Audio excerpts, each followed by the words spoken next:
সালাম। সৈনিক রহমান একজন গ্রামের ছেলের সেনাবাহিনীতে যোগ দেবার সংগ্রামের গল্প। রহমান একটি ছোট গ্রামের দরিদ্র কৃষকের ছেলে। তার জীবনের শুরুটা হয়েছিল খুব সাধারণভাবে।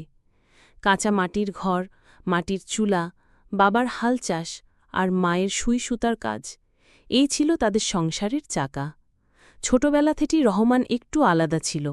অন্যরা যখন খেলাধুলায় মেতে থাকত, তখন সে আকাশের দিকে তাকিয়ে হেলিকপ্টার দেখে স্বপ্ন দেখত সে একদিন সেনাবাহিনীতে যাবে। প্রতিদিন স্কুল থেকে ফিরে সে বাবার সঙ্গে মাঠে কাজ করত। সন্ধ্যায় মায়ের বানানো হারিকেনের আলোয় বসে পড়াশোনা চালিয়ে যেত। টাকা ছিল না ভালো বই কেনার, কিন্তু সে পুরনো কাগজ কুড়িয়ে পড়ত, বন্ধুদের বই ধার নিত।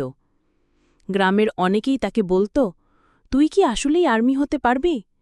রহমান শুধু মুচকি হেসে বলত, চেষ্টা না করলে কখনো জানব কি করে। এসএসসি পাশ করার পর রহমান সিদ্ধান্ত নেয় সেনাবাহিনীতে যোগ দেবার। প্রথমবার দৌড়ে পাশ করতে না পেরে হতাশ হয়েছিল ঠিকই, কিন্তু হাল ছাড়েনি। দ্বিতীয়বার মেডিকেল টেস্টে বাদ পড়ে, তৃতীয়বার ইন্টারভিউতে ঠিকঠাক উত্তর দিতে না পারায় বাদ। প্রতিবার ব্যর্থতা তাকে কষ্ট দিলেও সে বলত, একটা না একটা দিন আমি পারবই। সে প্রতিদিন সকাল ৫টায় উঠে দৌড় শুরু করত।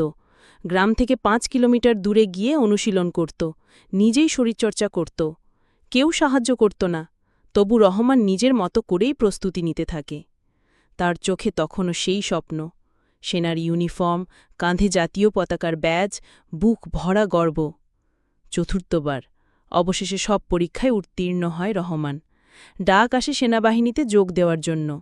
সেই দিনটা ছিল তার জীবনের শ্রেষ্ঠ দিন। গ্রামের মাটিতে দাঁড়িয়ে সে প্রথমবার নিজের চোখে নিজের স্বপ্নকে ছুঁতে পারে। তার হাতে ইউনিফর্ম, মাথায় টুপি, পায়ের ছন্দময় প্যারেড, সবকিছু যেন তার কষ্টের পুরস্কার। যখন প্যারেড গ্রাউন্ডে সে হাঁটছিল, দূরে দাঁড়িয়ে তার বাবা মায়ের চোখের জল। সেই কান্না ছিল গর্বের, ভালোবাসার। যে ছেলে একসময় পেট চালানোর চিন্তায় স্কুলে যেতে পারত না, সে আজ দেশের জন্য জীবন দিতে প্রস্তুত। রহমান আজ শুধু নিজের নয়, তার গ্রামের গর্ব। সে প্রমাণ করে দিয়েছে, বড় শহর থেকে আসা ছেলে হলেই সফল হওয়া যায় না।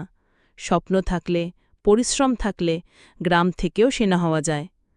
শেষ বার্তা, স্বপ্ন দেখাই প্রথম ধাপ, কিন্তু সেই স্বপ্নকে রক্ষা করার জন্য লাগে সাহস, পরিশ্রম আর ধৈর্য। রহমান আমাদের দেখিয়েছে কীভাবে অনিচ্ছাকৃত কষ্ট, ব্যর্থতার বাধা পেরিয়ে সফলতা ধরা যায়।